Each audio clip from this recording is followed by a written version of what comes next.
Good morning, Colorado. It's 4:30 on your Thursday, May 23rd. I'm Danny Freed. And I'm Shannon Pretty. Is glad you could be starting off your morning with us. Let's take you out live, give you this view and monument. Looks like there's a sheen on the pavement there. That's coming up. Danny Okay, Katie, thank you so much. We begin today in Fountain, where a standoff has ended between cops and a man wanted for a crime. Yeah, the standoff began around 4 o'clock yesterday afternoon at a mobile home on Windsor Lane. That's, of course, near Crest and Santa Fe.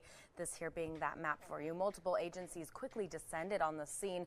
Now, you may recall there was another cheating scandal back in 2017. 13 freshmen were investigated for sharing answers on a test of basic military knowledge.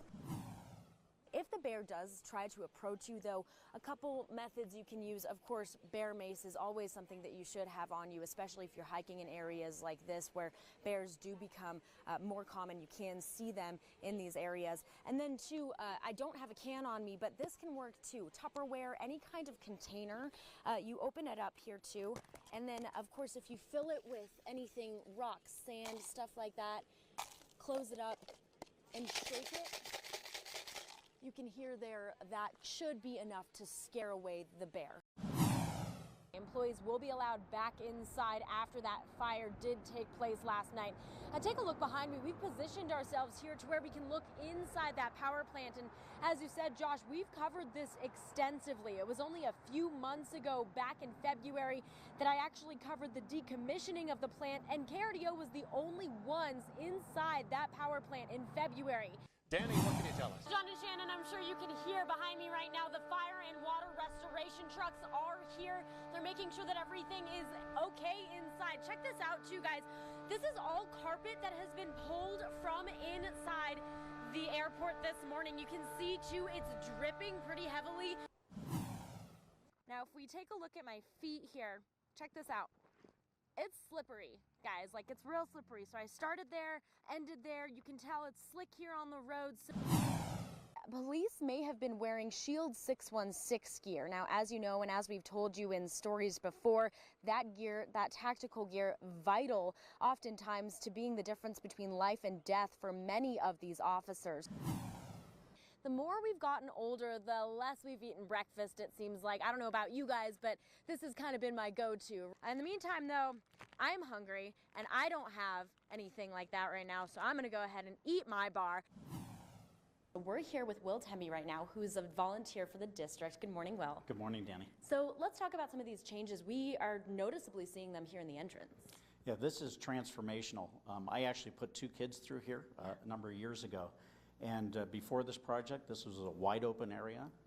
The office had no sight line to the entrance area, so this really is a big change. She gets very excited.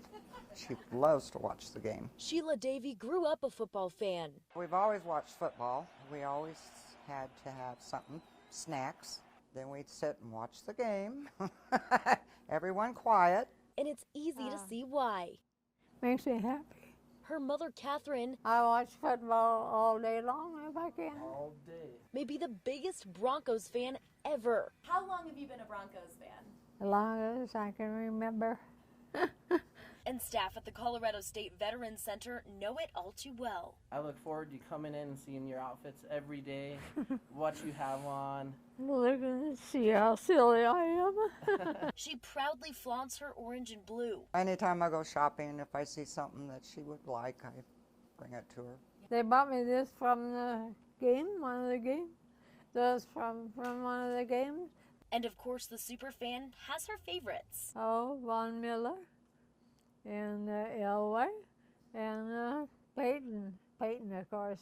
Oh. After the Broncos heard about their number one fan, they stepped in. Catherine, the Broncos heard that you just turned 90. And when they heard that, they wanted to bring you a present. So this is from the Denver Broncos to you.